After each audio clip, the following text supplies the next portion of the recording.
বাংলাদেশে যে আমি 3 থেকে 4টার মতন ব্রাইডাল শুট নিয়েছিলাম আর এটা ছিল আমার লাস্ট ব্রাইডাল শুট। আমাকে দেখে আমার হাজবেন্ড কি রিয়াকশন দিল আর কেমন ছিল আমার এই ব্রাইডাল শুটটি তা নিয়ে থাকছে আজকের এই ব্লগ। আসসালামু আলাইকুম এভরিওয়ান, আই হোপ আপনারা সবাই ভালো আছেন। আল্লাহর রহমতে আমি অনেক বেশি ভালো আছি। আমার বাংলাদেশের একটা ব্রাইডাল শুটের ব্লগ নিয়ে চলে আসলাম। বাংলাদেশে যে আমি 3 থেকে 4টার মতন ব্রাইডাল শুট করেছি, এটা ছিল আমার লাস্ট ব্রাইডাল শুট। যাওয়ার সাথেই আপু আমাকে এখানে ঠান্ডা ড্রাগন ফ্রুট খেতে দিয়েছে। মেকআপের জন্য এখন আমি বসে গিয়েছি। তো ফার্স্টে আমাকে খুব সুন্দর কালারের একটা লেন্স পরিয়ে দিয়েছে। এরপর আপু আমার পারফেক্টলি আইব্রোটা করতে পেরেছে। সবাই আসলে আমার আইব্রো করতে পারে না। এখন আমাকে দেখে কেউ আসলে ভয় পাবে না, লাস্ট ফিনিশিংটা দেখবেন জাস্ট কতটা সুন্দর হয়েছে।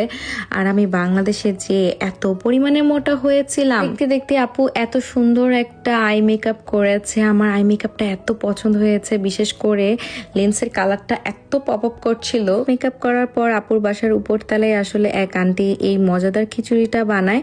তো সে হচ্ছে এই মজাদার খিচুড়িটা অর্ডার করে দিয়েছিল আমার জন্য। আমি আসলে খিচুড়ি ভর্তা এগুলো অনেক বেশি পছন্দ করি। আর আমি সকালবেলায় চলে গিয়েছিলাম আপুর বাসায়, কারণ ব্রাইডাল শুট করতে গেলে সারা দিন লেগে যায়। আপুর লোকেশন হলো দক্ষিণ বনশ্রীতে। আপনারা কিন্তু যারা দক্ষিণ বনশ্রীতে আছেন বা আশেপাশে যারা আছেন তারা কিন্তু ইজিলি হচ্ছে আপুর স্টুডিওতে চলে যেতে পারেন। আপুর হচ্ছে হোম স্টুডিও। ব্লগের লাস্টের দিকে আপনাদেরকে একটা সুখবর দিব, তার জন্য ফুল ব্লগটা কিন্তু দেখতে হবে। আজকে শুটে জুয়েলারি স্পন্সর করেছিল হচ্ছে এলোর থেকে। একদম পারফেক্টলি এই ড্রেসটার সাথে ম্যাচ হয়েছে।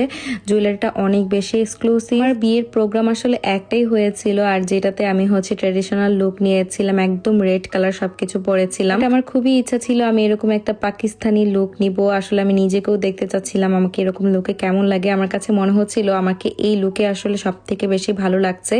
আমার বিয়েতে যদি আমি এই টাইপের একটা লুক নিতাম আমাকে মনে হয় আরো বেশি ভালো লাগতো। বাংলাদেশে যে এবার আমি যাদের সাথেই কাজ করেছি না কেন তারা আসলে সবাই অনেক বেশি ফ্রেন্ডলি ছিল বলেই আসলে আমি এত ভালোভাবে কাজ করতে পেরেছি আলহামদুলিল্লাহ। দেখতে আমার মেকওভার পুরোপুরি ডান, আর আমার খুব সুন্দর একটা হেয়ার স্টাইল করেছে। এই হেয়ার স্টাইলটা একদম পারফেক্টলি যাচ্ছিল আমার ফেসের সাথে। একদম গ্লোয়িং একটা মেকওভার করেছে, লিপস্টিক সবকিছু এত পারফেক্টলি হয়েছিল। মাশাআল্লাহ আপুর মেকওভার অনেক অনেক সুন্দর। আপনারা যারা যারা আপনাদের স্পেশাল ডেতে বুক করতে চাচ্ছেন আমি বলবো আপুকে বুক করে ফেলুন তাড়াতাড়ি। ব্রাইডাল মেকওভার প্লাস পার্টি মেকওভারও সার্ভিস দিয়ে থাকে। যারা আপুর কাছ থেকে পার্টি মেকওভার নিতে চাচ্ছেন সেটাও কিন্তু আপনারা নিতে পারবেন। আর এই ছিল আমার সেই দিনের ফাইনাল লুক। আপনারা কমেন্ট করে জানাবেন আমাকে কেমন লাগছে এই লুকে। বাংলাদেশে যে আমার যে কি উন্নতি হয়েছে দেখেন, আমার গালগুলো একদম টমেটোর মতন ফুলে আছে।